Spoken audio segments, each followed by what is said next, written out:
बोलिए श्री सद्गुरु महाराज की जय। बंदो गुरुपद कंज कृपा सिंधु नर रूप हरि महामोहतम पुण्य जासु बचन रवि कर निकर।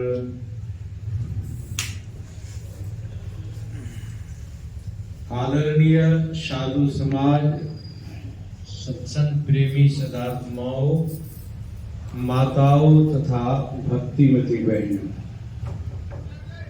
अभी आप सुन चुके हैं, यही लगन कहाँ लगन बहुत बातें सुन चुके। कबीर साहब की वाणी भी आपको सुनाया गया कि गुरु की महिमा अनंत। गुरु की जो महिमा है अनंत है, अंत कोई नहीं कर सकता।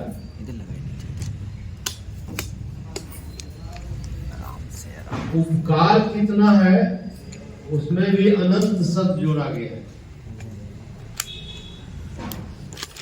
ये दो शब्द गुरु की महिमा अनंत, अनंत क्या उपकार,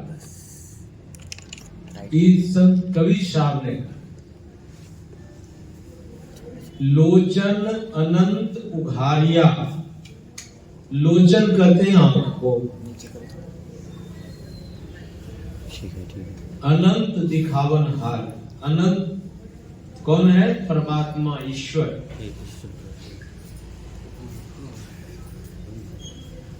वह जो ईश्वर है, परमात्मा है। अब विचार इस पर करिए कि आंख क्या अनंत हो सकता है? अभी तो दो ही आंख है। यहां संत कबीर साहब अनंत की बात करी।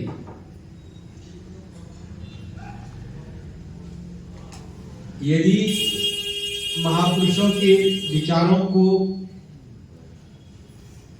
देखना चाहे, सुने हैं कि आंख यानी लोचन कितने प्रकार के? 5 प्रकार के माना गया है। जागृत की दृष्टि है, स्वप्न की दृष्टि है, मानस की दृष्टि है, दिव्य दृष्टि है और आत्म दृष्टि। जो हम देखते हैं अभी, ये जागृत की दृष्टि से हम देखते हैं, लेकिन यह जागृत की दृष्टि से जो देखते हैं, परायः जीव, शरीरधारी जीव है, वह इसी जागृत की दृष्टि से देखते। क्या यह जागृत की दृष्टि मात्र संसार को देखने के लिए है? लेकिन संतों ने, संत सद्गुरु ने वह जो अनंत दृष्टि की बात करी है,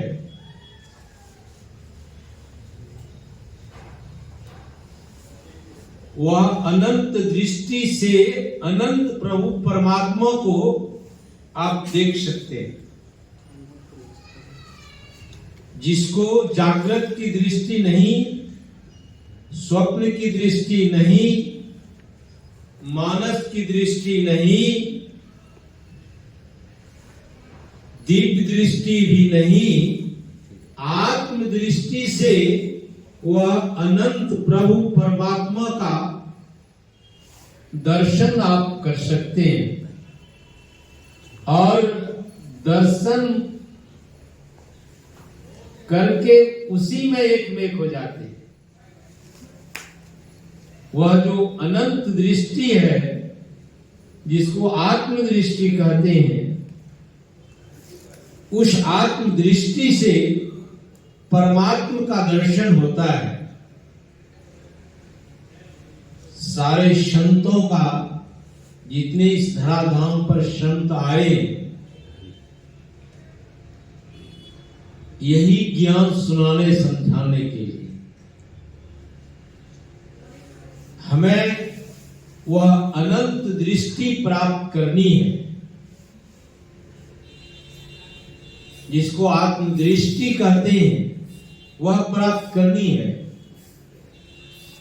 बहुत सत्संग लोग सुनते हैं, समझते हैं, ऐसे ऐसे महापुरुष के पास में जाते हैं, लेकिन यह जो अनंत दृष्टि की ज्ञान है, हमारे परमाराध्य सद्गुरु महर्षि में ही परमहंस जी महाराज ने बड़े सरल भावों से सुनाते समझाते थे। हमारे सद्गुरु संत सेवी परमहंस जी महाराज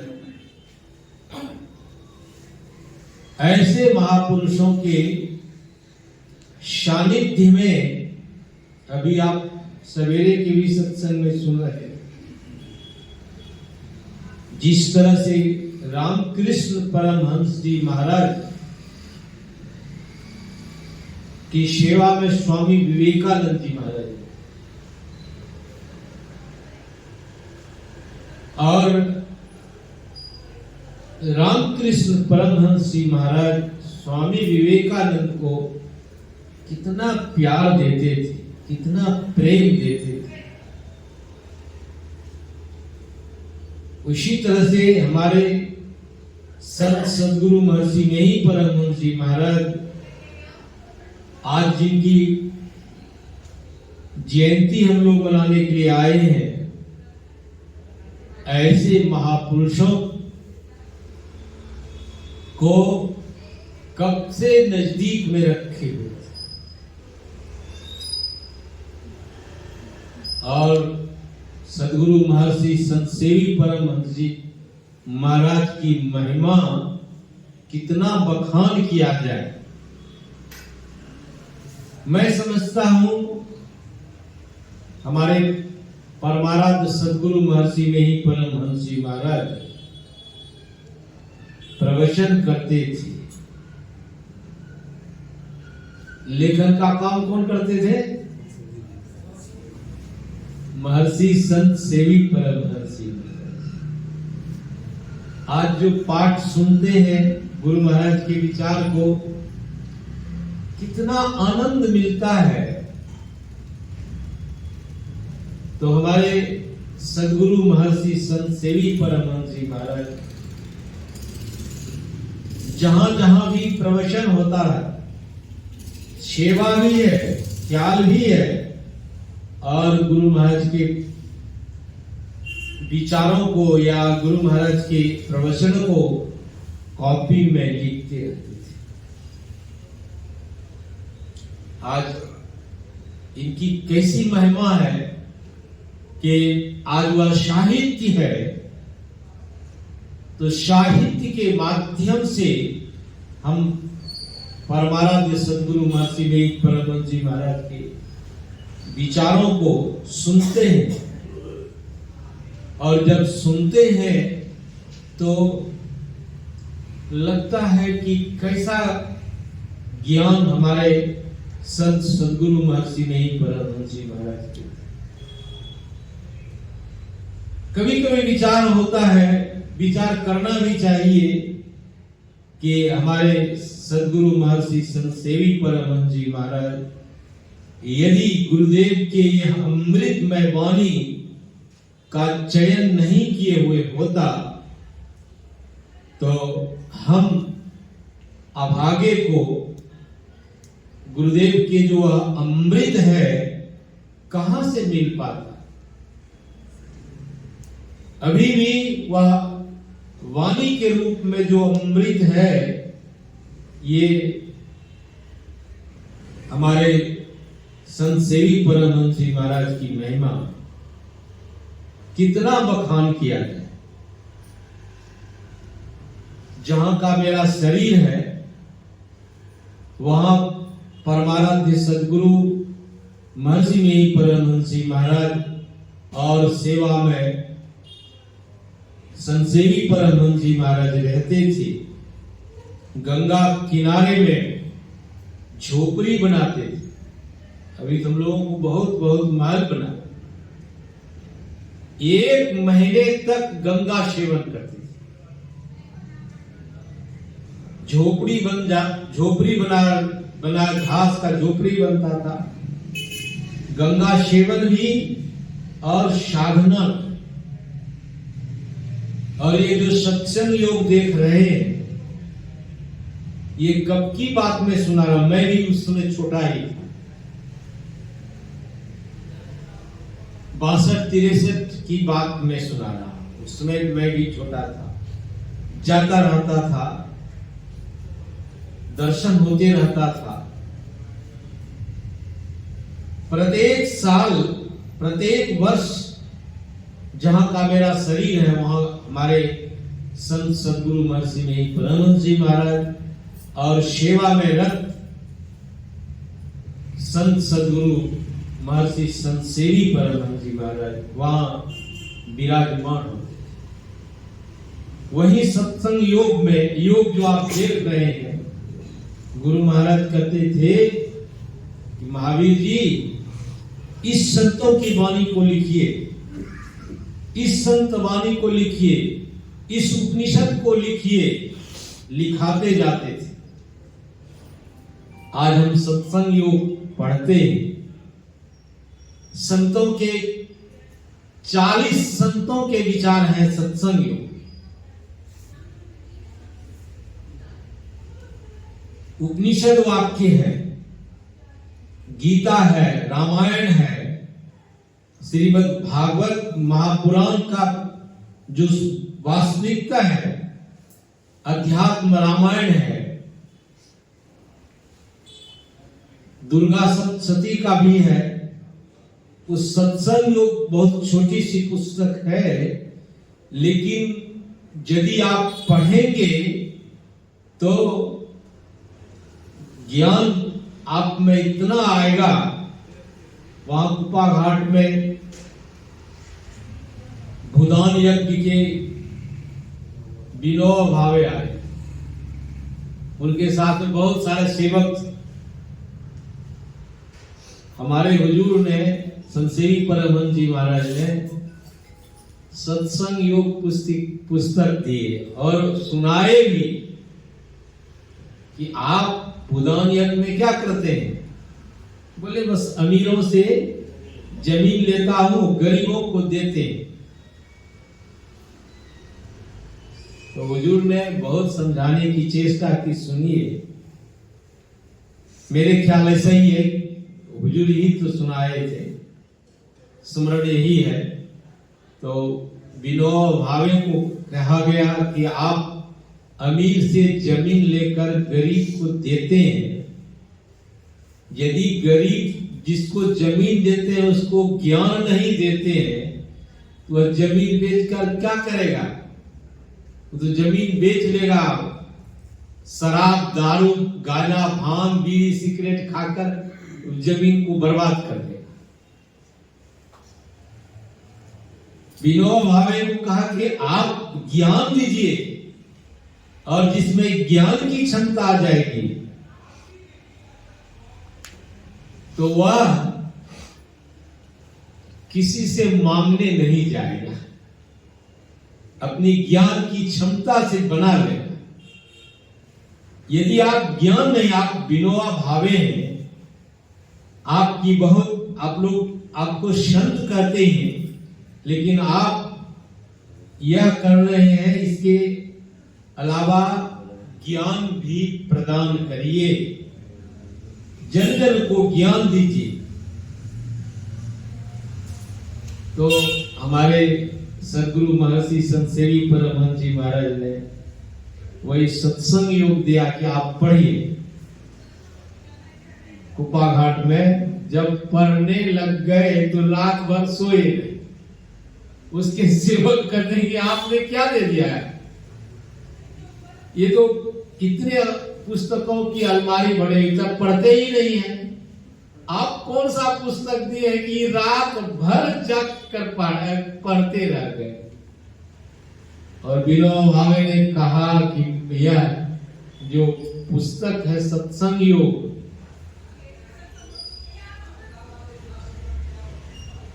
हमको तो बड़ा आनंद आया ये सारे महापुरुषों के विचार, ऋषियों के विचार, बहुत कवियों के विचार। तो कहने का आशय यही है कि हमारे संत सदगुरु महर्षि संत सेवी परमहंस जी महाराज, इनकी महिमा कितनी कही जाए।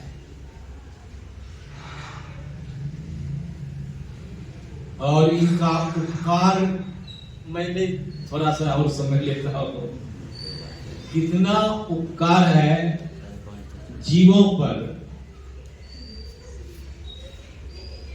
महर्षि संत सेवी परमहंस जी महाराज, मैं सेवा में था,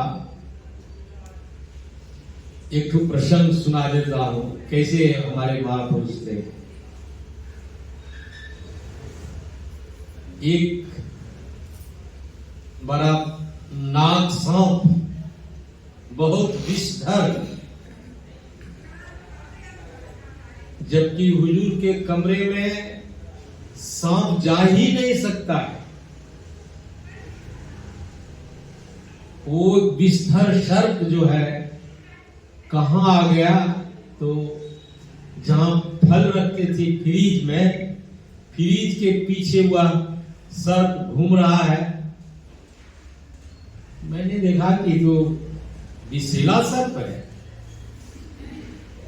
तो मैं हुजूर से यानी संत सेवी परमहंस जी महाराज से निवेदन किया, हुजूर फ्रीज के पास में एक विषैला सर्प आए हुआ है और वह निकलता ही नहीं है, फ्रीज के पीछे भाग में बैठा है, निकल ही नहीं रहा है।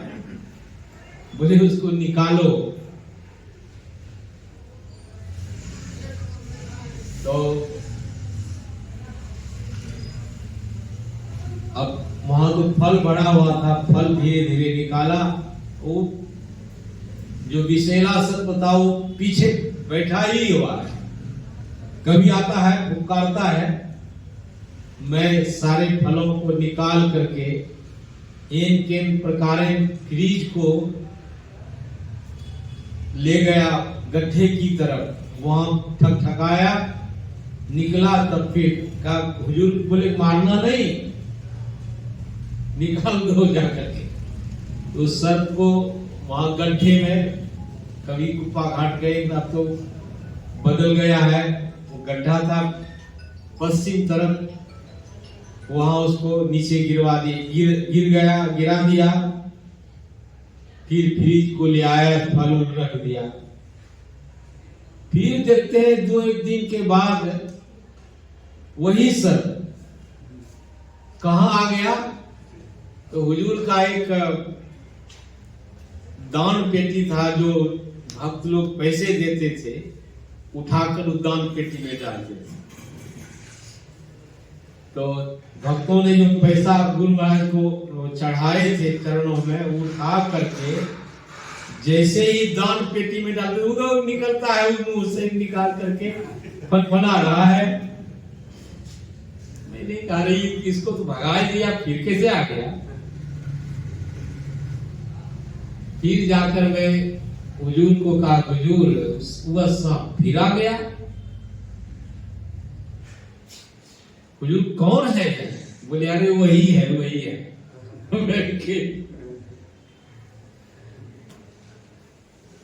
तो हुजूर ने से मैंने कहा, हुजूर वही है, वही है। क्या वही है? अरे जो सेवा करता था। महापुरुष जल्दी नाम नहीं करते, जो सेवा करते ना। हुजूर सेवा जो करता थी, सांप हो गया। बोले क्या करिएगा, साधन भजन नहीं करेगा, कहीं से कहीं आसक्ति पड़ा रहेगा, नजदीक में रहकर भी क्या होगा। हमको हुजूर समझाते हैं कि नजदीक में रहकर भी क्या होगा, ध्यान भजन नहीं कर देगा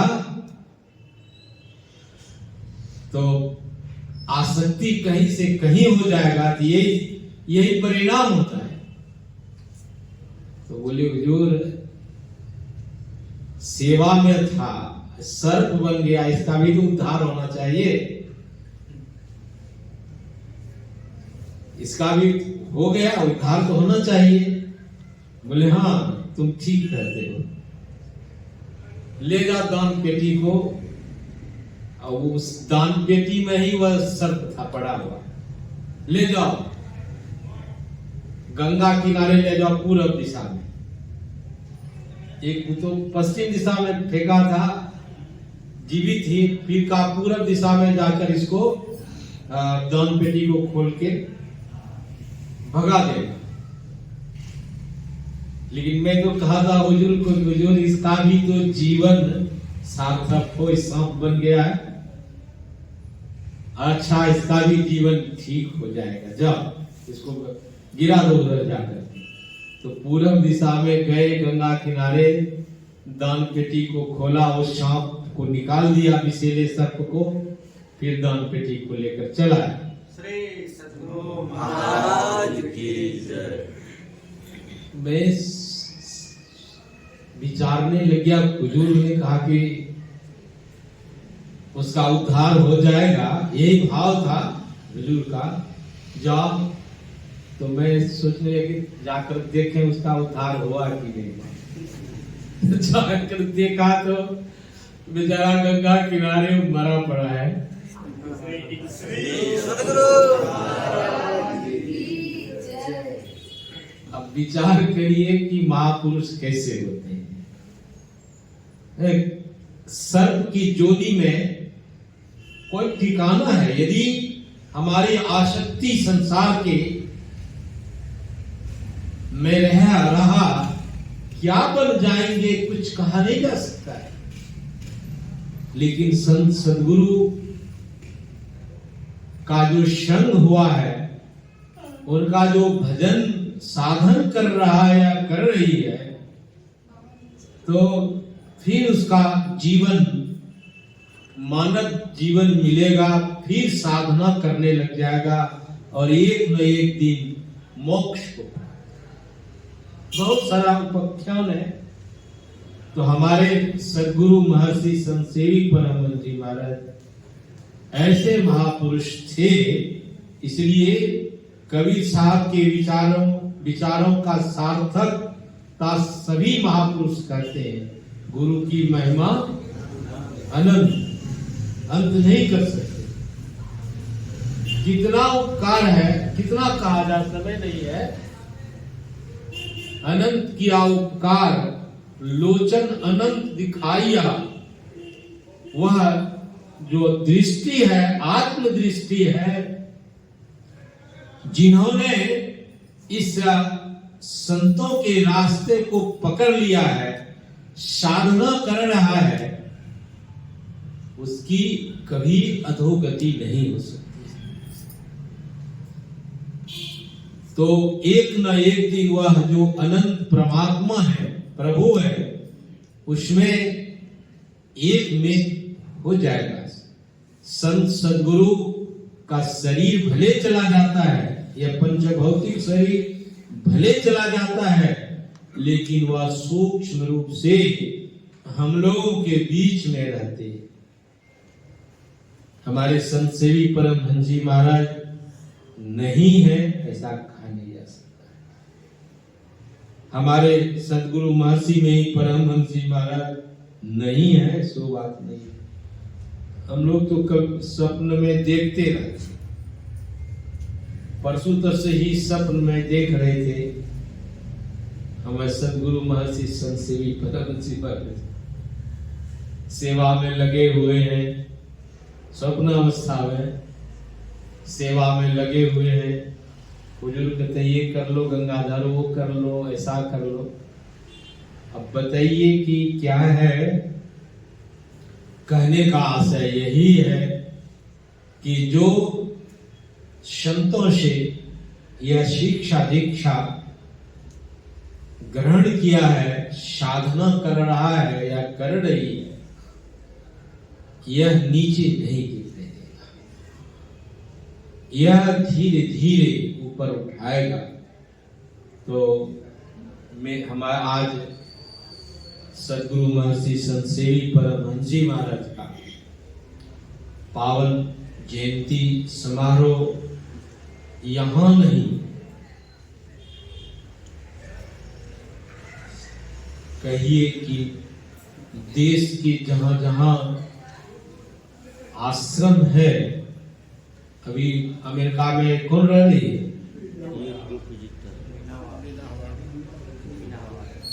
उनसे भी पूछिएगा तो वो भी मनाते हैं। अमेरिका तो ऐसे महापुरुषों की जयंती मनाने के लिए जहां जहां सत्संग आश्रम है, जैसे जिस जिस भक्तों को प्यार है, प्रेम है, हर जगह इनकी पावन जयंती मनाते हैं बड़े धूमधाम से। अभी मर्यादा आदिवासी क्षेत्र है, वहां भी हमारे हुजूर का पावन जयंती बड़े आदिवासी बड़े ढोल ढाम से मनाते। कहने का आशय है कि महापुरुषों की जो जीवन है याद करने का है कि हमारे महापुरुष जो हमें शिक्षा दीक्षा दिया है साधन भजन करने का, उसको कभी नहीं छोड़े। ध्यान भजन करने की जो प्रक्रिया हम लोगों को सुनाया है, सत्संग नित्य और ध्यान नित्य रहिए करत संलग्न। गलती हो गया, हाँ देखिए ना मास्टर साहब है ना संलग्न होकर करना चाहिए, बिल्कुल मजबूती से सत्संग नित्य, रोज सत्संग करना, ध्यान नित्य, सत्संग को नहीं छोड़ना चाहिए, ध्यान को भी नहीं छोड़ना चाहिए। इसको जीवन में यदि आप इसको उतारते रहेंगे, काम तो संसार का काम छूटने वाला नहीं। कितना भी कुछ हो जाए, काम ही छूटने वाला नहीं है। एक दिन हमारे व्यवस्थापक सुना रहे थे, मैं भी सुना था, गुरु महाराज के समय में रामलगन बाबा थे। और सुनाओ कि बंद करो, 5:30 बजे नहीं, रामलगन बाबा थे, गुरु महाराज के ऐसे भक्त थे, ऐसे भक्त थे कि कहते थे बाबा भोजन का समय हो गया, नहीं नहीं नहीं अब ये सेवा करा है, बाकी है। अब भोजन के लिए उनके पीछे घूमता था, बाबा भोजन तो कर लीजिए, अरे ये काम बाकी है, ये काम बाकी है। कोई भक्त आया, गुरु महाराज का आंगन, उसमें ईंट का सोलिंग था। किसी भक्तों ने कहा कि बाबा यहाँ मुजाक बैठ जाना चाहिए। तो रामलगन बाबा का हाँ बढ़िया करते हैं। अब गुरु महाराज का व्हीलचेयर चलने में बढ़िया है, तो ईंट का सोलिंग खरवाना शुरू हो गया। तो गुरु महाराज सुनाए थे एक दिन, गुरु महाराज कहते हैं कि भगीरथ बाबा को, भगीरथ खटखट क्या हो रहा है? बोले हुजूर रामलगन बाबू आंगन का ईंट का सोलिंग खरवा रहे हैं। अरे बुला तो उसको। बुलाया, कहा रामलगन क्या कर रहा है? हुजूर मुजाक बैठेगा, व्हीलचेयर में हुजूर का शरीर थिरकता है ना, मुजाक बैठ जाएगा तो बढ़िया से, इसलिए वो सोलिंग को उखड़वा रहा, ईंट का सोलिंग उखाड़ रहा। कहा नहीं उखाड़ो, रहने दो। गुरु महाराज भी ज्यादा चकाचौंध में नहीं चाहते थे। किसका नाम सुना? महेश जोगी जो गए थे कुपाघाट से, गुरु महाराज के ज्ञान को सुना तो महेश जोगी ने कहा कि महाराज आपको तो एक हवाई जहाज देता हूं, चलिए प्रचार करने के लिए। कहा अपना देश परिवार को सुधरा नहीं, हम देश विदेश में जाएंगे प्रचार करने के लिए।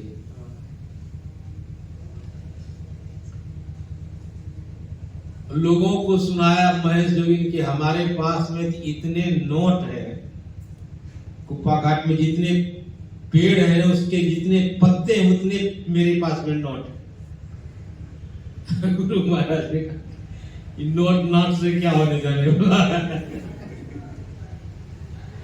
भजन ही सर्वोपरि। तो रामलगन बाबा को कहा कि छोड़ दो इसको, रहने दो। ये रामलगन बाबा बड़ा जिद्दी आदमी थे। गुरु महाराज आपने विश्राम में सोए, खर्राटा ले रहे तो करवाना शुरू, रात को ही करवाना शुरू। फिर भगत वाले खटखट क्या हो रहा है, बोले हुजूर वही रामलगन बाबा।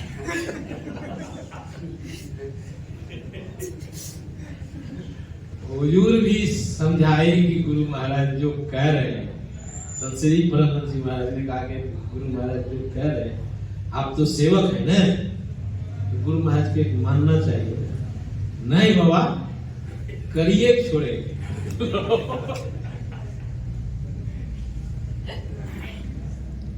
तो फिर उखाड़ने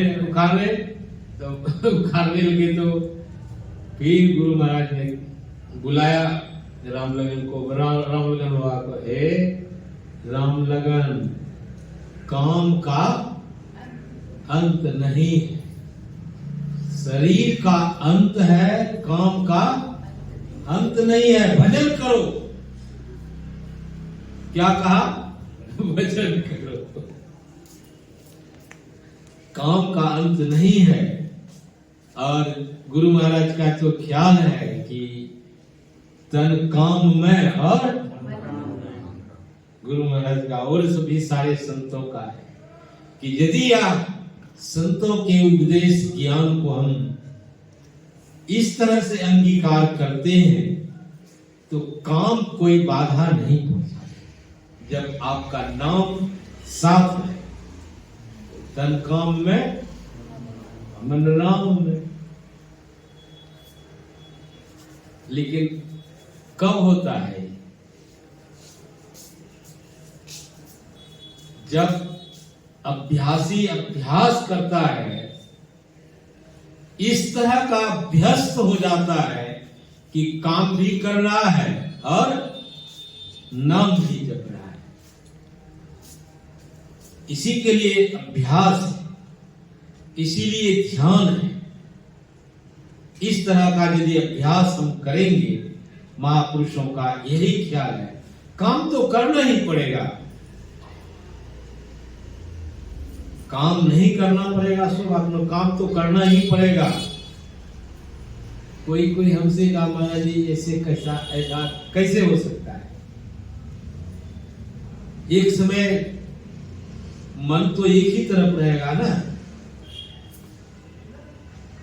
तो मैंने कहा कि हमारे हुजूर संतसेवी परमहंस जी महाराज समझाते थे कि देखिए माई दाई रोटी बनाती, बच्चे भी हैं उसके पास में, सखियों से बात भी करती है,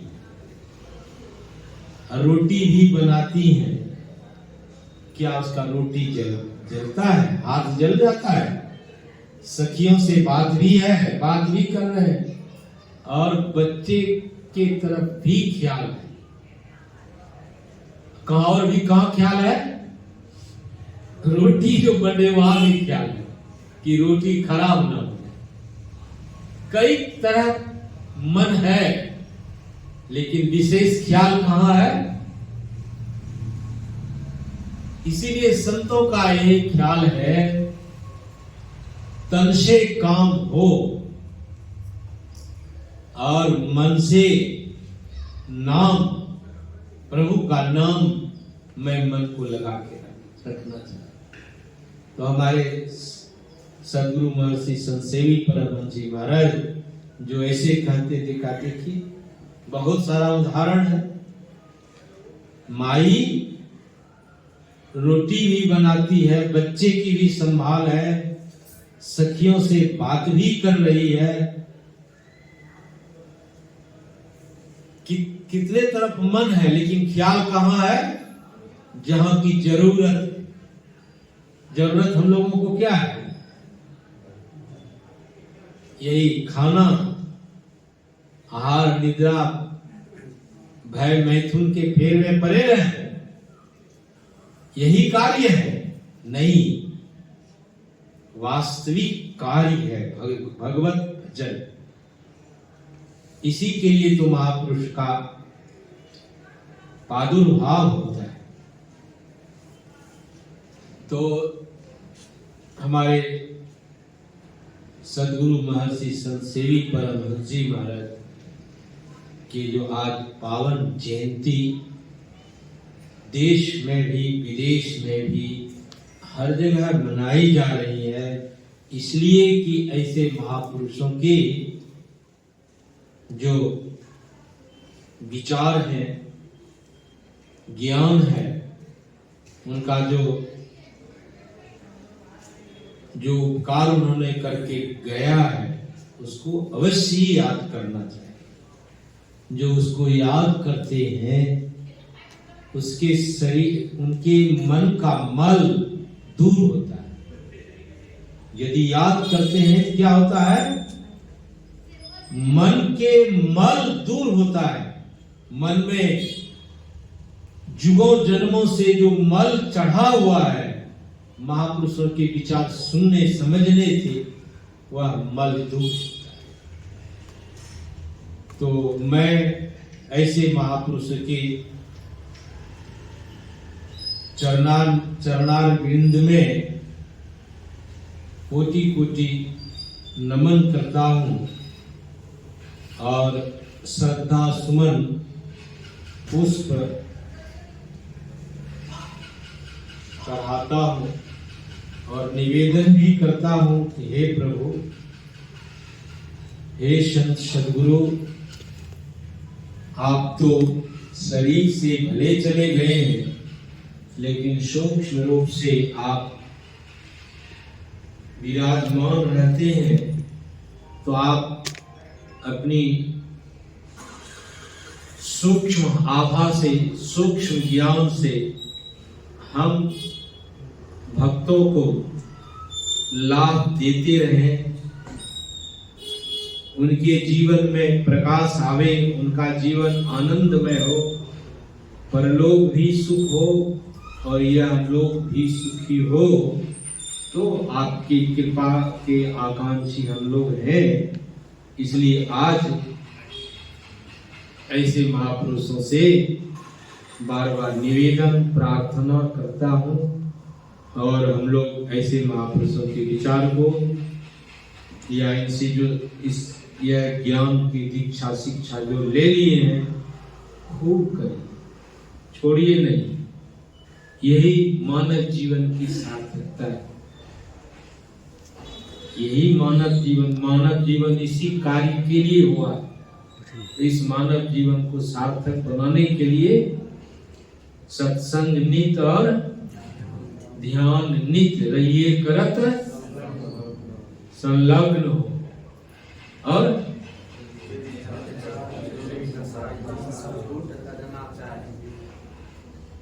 कितना बात का है, इससे भी बचते रहना चाहिए। कौन सी बोले? अब इस पर यदि सुनाने लग जाएंगे तो शायद रात बहुत हो जाए। तो सदा मुख्य रूप से सदाचार का पालन अवश्य है, जरूरी है। जो साधक हैं, भक्त हैं, उनका जीवन सदाचारमय होना चाहिए। बड़ों का आदर करना चाहिए, सम्मान करना चाहिए। जो बड़े बूढ़े हैं या अपने से जो बड़े हैं, महापुरुष यही सुनाते आते हैं कि यह सदाचार में आता है। अपने से बड़े को खूब आदर दीजिए, खूब सम्मान कीजिए, और छोटे को क्या करिएगा? प्यार दीजिए और आशीर्वाद दीजिए। या प्यार तो चाहिए ही। तो जिसके जीवन में छोटे के लिए प्यार है और बड़ों के लिए सम्मान है, आदर है, तो उसी का जीवन सदाचारमय बनता है। यदि इससे वह विमुख है तो ज्ञान खूब हो जाए, साधना में आगे नहीं बढ़ सकता। इसलिए सदाचार नींव है, साधक के लिए क्या है? सदाचार नींव है। कभी जब नींव मजबूत होगा तभी आप के संत सद्गुरु कृपा करते हैं और उनका आनंद, उनका ज्ञान आपके अंदर दे देते हैं। बोलिए प्रेम से एक बार और कहिए श्री। कभी रहेगा तो कहिएगा।